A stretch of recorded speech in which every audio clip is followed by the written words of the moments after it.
Hai semua, saya Dr. Lokesh Kumar. Saya merupakan pakar bedah ortopedik perunding di Hospital Pakar Apollo di Vanagaram, Chennai.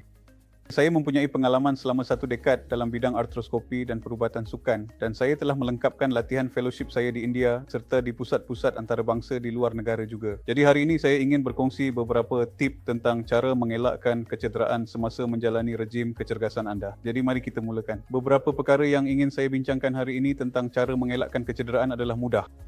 Pertama sekali, kita perlu melakukan senaman pemanasan.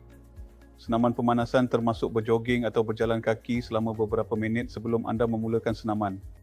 Kedua, lakukan senaman regangan seperti meregangkan kumpulan otot tertentu yang anda ingin latih sepanjang perjalanan kecergasan anda. Ketiga, pastikan anda sentiasa terhidrat. Jadi anda perlu memastikan diri anda terhidrat sebelum memulakan senaman, semasa bersenam dan juga selepas bersenam. Keempat, gunakan peralatan keselamatan yang sesuai seperti kasut yang betul, peralatan gym yang sesuai dan berat yang sesuai untuk latihan kekuatan. Kelima, elakkan berlatih berlebihan. Setiap orang pasti bersemangat memulakan kecergasan dan mendapatkan bentuk badan yang baik demi kesejahteraan fizikal. Tetapi apabila anda mula berlatih berlebihan, ia akan menyebabkan lebih banyak kerosakan daripada yang anda harapkan daripada perjalanan kecergasan anda.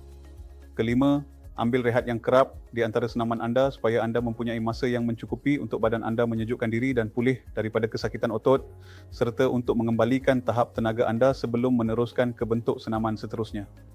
Keenam, pastikan diet anda seimbang dan berkhasiat supaya semua kumpulan otot anda kekal sihat dan ini akan membantu dalam membina kumpulan otot anda untuk latihan kekuatan serta untuk ketahanan dan stamina jangka panjang. Jadi semua tip kecil ini akan membantu anda mengelakkan kecederaan dalam perjalanan kecergasan anda dan akan lebih membantu anda untuk kembali cergas. Seperti yang anda tahu, apa-apa kecergasan fizikal akhirnya akan membawa kepada kesejahteraan mental anda dan juga kesejahteraan emosi anda. Saya sendiri sudah memulakan perjalanan kecergasan saya, jadi saya harap anda juga sudah mula hari ini.